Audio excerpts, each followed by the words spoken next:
কালকে এমন শিলাবৃষ্টি হয়েছে ভাই, এই যে দেখেন ঘরের অবস্থা কি হয়ে গেছে। আমি কিভাবে থাকবো, থাকার কোনো জায়গা নাই। এই যে বাচ্চা কাচ্চা নিয়ে কিভাবে আমি বাস করবো এইখানে দেখেন। গতকাল শনিবার রাত 10:30টার পরে হঠাৎ করে আগে বাতাস শুরু হলো। বাতাস শুরু হওয়ার কিছুক্ষণের মধ্যেই শিলাবৃষ্টি শুরু হলো, মানে আকস্মিকভাবে শিলাবৃষ্টি শুরু হলো। শিলাবৃষ্টি এত বড় শিলা আমার লাইফে আমি কখনো দেখি নাই। বড় বড় শিলা, একটা 250-300 গ্রামের শিলা। এই শিলায় বিশেষ করে ক্ষেতের মাঠ যে আছে, যে ধান ক্ষেত, পাট ক্ষেত, আখ, সব কিছুই একদম মিসমার করেছে, সব মাটির সাথে একেবারে মিশে গেল। হঠাৎ করে ঝড় বৃষ্টি হলো। ঝড় বৃষ্টি তো 2-1 দিন ধরে হচ্ছিল, তো এরকম না। কালকে রাত 11টা, 11:30টার দিকে, 11:30টার দিকে হবে আর কি, হঠাৎ করে ঝড় বৃষ্টি শুরু হয়ে গেলো, কালবৈশাখী ঝড়।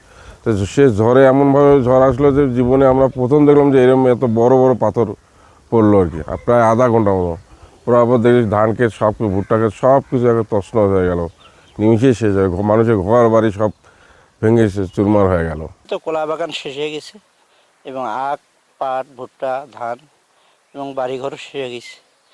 আমি অনেক টাকা ঋণ করিয়ে গেছি। ঋণ কীভাবে শোধ করবো? ঋণের টাকা নিছি, ওরা চাপ দিবে 2 দিন পরে। আমি যে কী করব, আমি নিরুপায় হয়ে পড়েছি।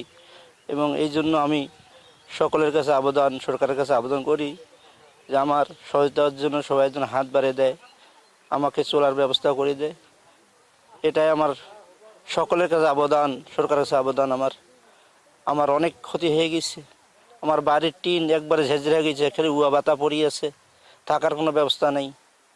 এই জন্য সরকারের কাছে আমার একটা আবেদন, আমার এগুলোর উপর লক্ষ্য রাখার জন্য। আমাদের এই উপজেলার শিলাবৃষ্টি বেশি হয়েছে বোরাগাড়া ইউনিয়নে। তার পার্শ্ববর্তী ইউনিয়ন পাঙ্গামটকপুর, আমাদের বামুনিয়া, গোমনাতি, সেদিকেও হয়েছে, কিন্তু প্রকোপটা কম। বোরাগাড়িতে সবচেয়ে বেশি, এবং এখানে ভুট্টা, ধান, কলা, ইখু সহ কিছু সবজিতে আক্রান্ত হয়েছে। এবং এইটা কিছু ফসল আছে যেটা রিকভার হবে, আর কিছু ফসল আছে যেটা রিকভার হবে না। আমাদের ধান যেগুলো পিআই স্টেজে চলে গেছে সেগুলা, বা তার পরের স্টেজে চলে গেছে, সেগুলো রিকভার হবে না। কলার কিছু ক্ষেত রিকভার হওয়া আর সম্ভব নয়। ভুট্টার কিছু ক্ষেত আমরা এমন দেখছি যেটা হয়তো আর রিকভার হবে না। আর আমরা আমাদের প্রাথমিক প্রতিবেদনটা আমাদের জেলা স্যারকে পাঠিয়েছি। আমরা এখন ক্ষয়ক্ষতি নিরূপণ করছি চূড়ান্তটা। এইটা নিরূপণ হয়ে গেলে চূড়ান্ত রিপোর্টটা আমরা আমাদের ঊর্ধ্বতন কর্তৃপক্ষকে অতি দ্রুত পাঠিয়ে দেবো। আর কৃষকদের সহায়তার ব্যাপারে যেটি বলবো, যে এই মুহূর্তে আমরা কিছু কৃষককে আশ্বস্ত করতে পারি, যাদের ধান একেবারে ক্ষতিগ্রস্ত হয়ে গেছে তাদেরকে আমরা আউশ বীজের সংস্থান করা যায় কিনা সেই বিষয়ে আমরা একটু চেষ্টা করছি।